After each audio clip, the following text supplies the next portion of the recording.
Hi, so I've just completed the series of videos reviewing the 2010s decade.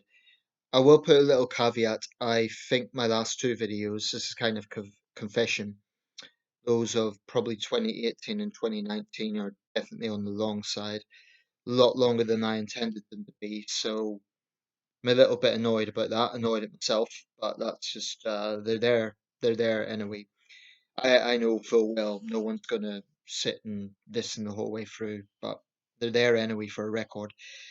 What I want to do here is actually make a generic review of the decade. And then in the next video related to the subject, I'm going to be reviewing, or rather looking at what may be in store for the world in the coming 10 years, in the 2020s, which we're now 1 month into. Um, Close to 1 month. So the 2010s. Let me just say the first thing, which is kind of obvious. I don't think that any specific era can be summed up as all good or all bad from a worldwide perspective. Obviously, for some parts of the world, things got worse or things got better. But thinking of a global perspective, I don't think it was all good or all bad. The decade began with one of the worst natural disasters in history, of course, the Haiti earthquake. And although earthquakes are often to do with climate change, that thinking of the issue of natural disasters, that became even more of an issue than it had been in the 90s or the 2000s. It really became, I mean, as we saw the decade close with the fires in the Amazon of Brazil and in Australia, I think it's fair to say that that is an issue that really did come to the fore in the 2010s. 2010s was also an era of great social movements, many of them spurred on by social networking. I mean, a big part of the Arabian Spring, the Arab Spring of the early part of the decade, was social media. A lot of those revolutions, particularly in Egypt, spread by social media. So I think that that is one of the features of the social movements of the decade. That was there to an extent in the 2000s, but if you think of it this way, the two big giants, YouTube and Facebook, were launched in the mid 2000s, 2004, 2005, respectively, for Facebook and YouTube. By the 2010s, it was sort of established. People kind of took them for granted, like they were the normal thing. They were no longer radical, but they were normalized in the sense of now being used as a day-to-day tool, and that came about in politics, not just in countries with political instability, but also countries deemed to be more politically stable. Um, so that is definitely one of the defining features of the decade. Arab Spring, of course, unfortunately morphed into Arab Winter with the horrible civil war in Syria, which was the deadliest conflict of the decade. I've spent some time studying conflicts over modern time, and Syria was the deadliest conflict of the 2010s, followed by the war in South Sudan. And then after that, you have Iraq, Afghanistan, and probably Yemen. Those sort of round off the next deadliest conflicts. And it sounds almost crass or flippant to talk about human suffering in that way, but it is useful to contextualize these things, I think. And then the Mexico drug war, of course, was also very costly in terms of lives. Um, what I would say about armed conflict is the conflicts that get the most attention aren't necessarily the costliest. So, for example, the war in Libya and the war in Donbass in Ukraine both got a lot of attention because of the geopolitical implications, but they weren't among the deadliest of conflicts, bad as they were. If you actually look at the statistics, for example, more people died in insurgency in Nigeria, the Boko Haram insurgency, than in either Libya or Ukraine, but they both got significantly more attention. So that's just an example. Um, I think it was Plato, well, attributing quotes to ancient philosophers is always a dicey business, but the quotes that only the dead have seen the end of war is sometimes attributed to Plato, and that's probably true.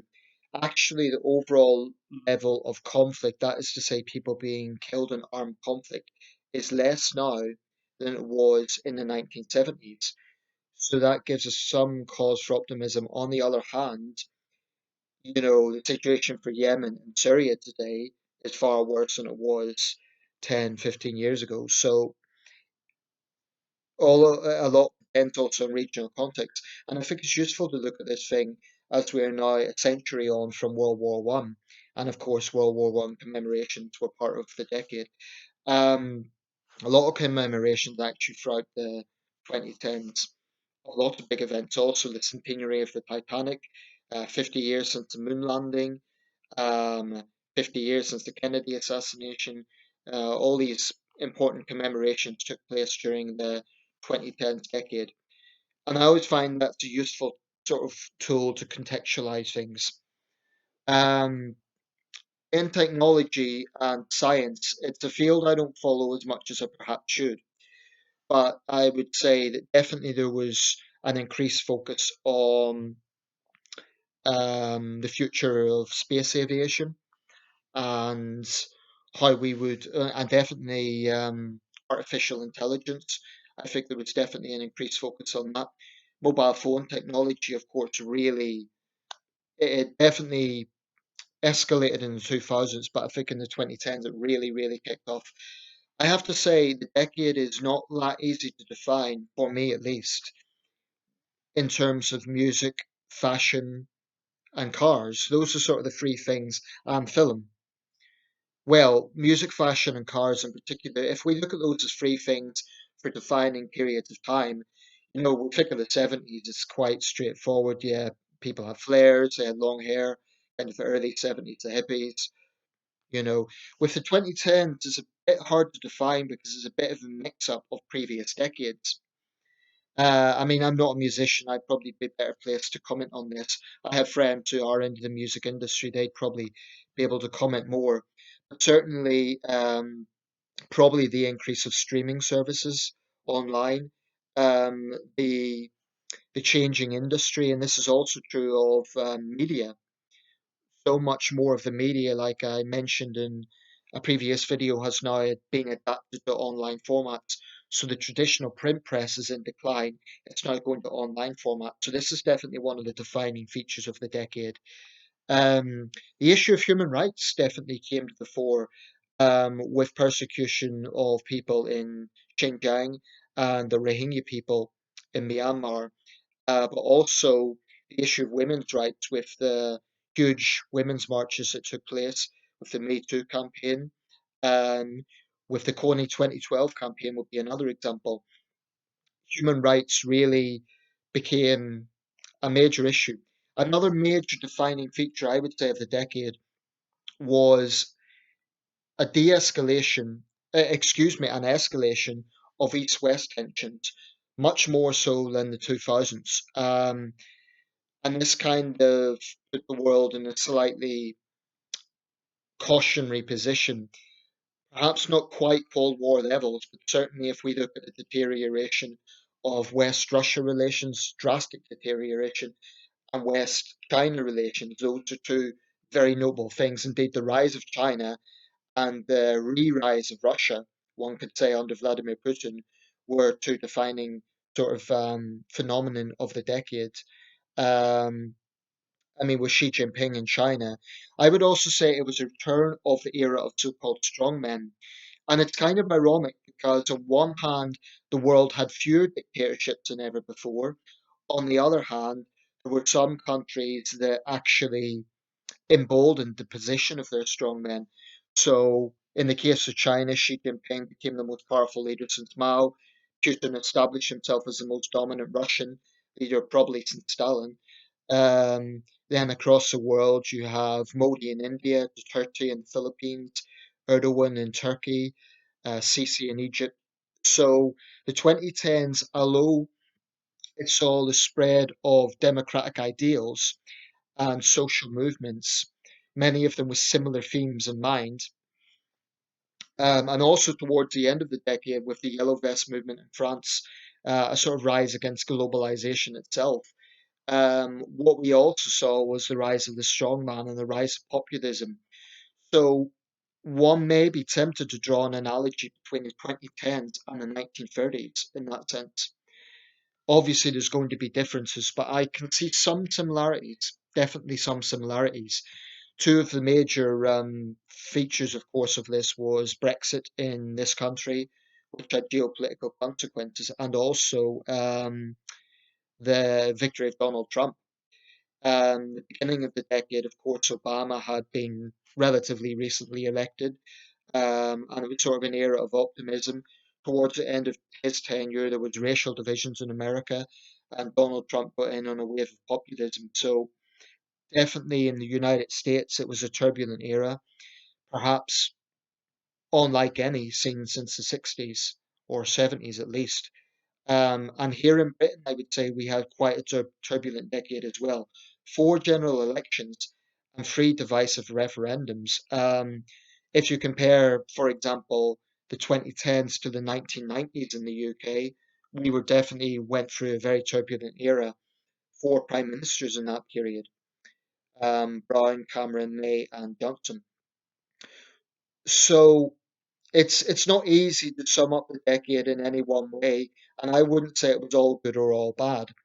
But definitely some of the defining features of the 2010s were growing awareness of an interconnected world, yet at the same time, a backlash against globalization, and a rise in populism, but also people power.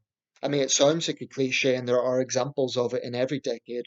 For example, in the 80s, late 80s, which was revolutions that swept across the world in 1989. But if we look at the 2010s, the Arab Spring at the start of the decade, and then the worldwide protests of 2019 at the end, the crisis in Venezuela, Modi mania in India in the middle of the decade, um, and then this is matched with increasing authoritarianism. The rise of China definitely is one of the features. The US-China tensions, much like there'd been US-Japan tensions in the 80s, but this even had more implications. And yet it was also an era of some détente. For example, there was a de-escalation on some level on the North Korean situation with the Singapore and Hanoi summits, but then, the jury is still out on how successful they were. So it was a very turbulent period, I think. Every decade is on some level, but I do think that the 2010s has seen a rise in information, a rise in the power of social media, but also a backlash against the power of social media. Um, those are probably the things that define the 2010s decade. What do you think? What do you think defines the era? Um, in sports, there were two Olympic Games in London, well, two Summer Olympics, London and Rio de Janeiro. Then, of course, the Winter Olympics in Vancouver, Sochi, and Pyeongchang. As a boxing fan, I consider it the era, kind of a golden era for the welterweights.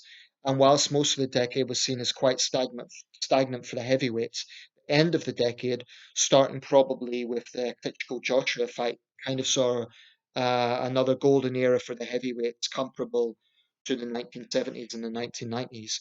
Um, in other sporting terms, some of the most watched sporting events ever, some of the most watched events ever for that matter. The royal wedding of William and Kate, and later Harry and Meghan, were some of the most watched royal events ever.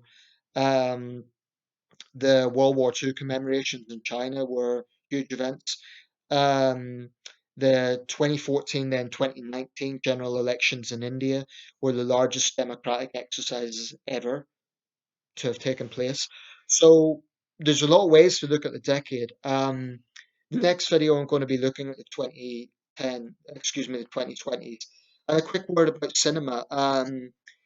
Has cinema declined in the 2010s? I think on some level it may have done so, but I also think that it's kind of the era of conscientious cinema, in the sense that we've seen a lot of films that are taking on gritty socio-political issues. I would say they're the two things that define cinema of the 2010s: socio-political issues, and the other thing I was going to say was the comic book genre, the graphic novel genre. The success of Marvel Comics, for example, The Avengers movies, etc., have been phenomenal. I'm personally not that into them, but they have been profoundly successful. And then you have sort of gritty socio-political issues, particularly around the American Civil Rights Movement. There's been a lot. There was Selma, 12 Years a Slave, Green Book. There's a whole host of films around this subject.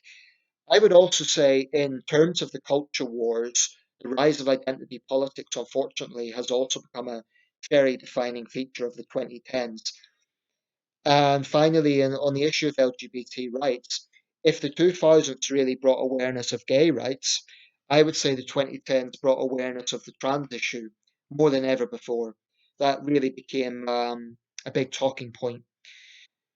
So I'll leave it there. I'm sure there's many, many more things I could say, but I just wanted this to be a summarized because the last video was just too long. The next video, I'm going to be looking at the 20s, decade ahead, what is in store. I'll be looking at what sort of places in the world may be potential conflict zones and what conflicts may result in some sort of mediation. If you feel I've left anything out, if you feel there's anything that I could add to this, be my guest. Put them in the comment section below, whether it be politics, whether it be armed conflict, whether it be climate change, whether it be popular culture, whatever it is, feel free to put it below. And if you like this channel, if you find what I have to say interesting, please do subscribe and feel free to share. Thanks for watching.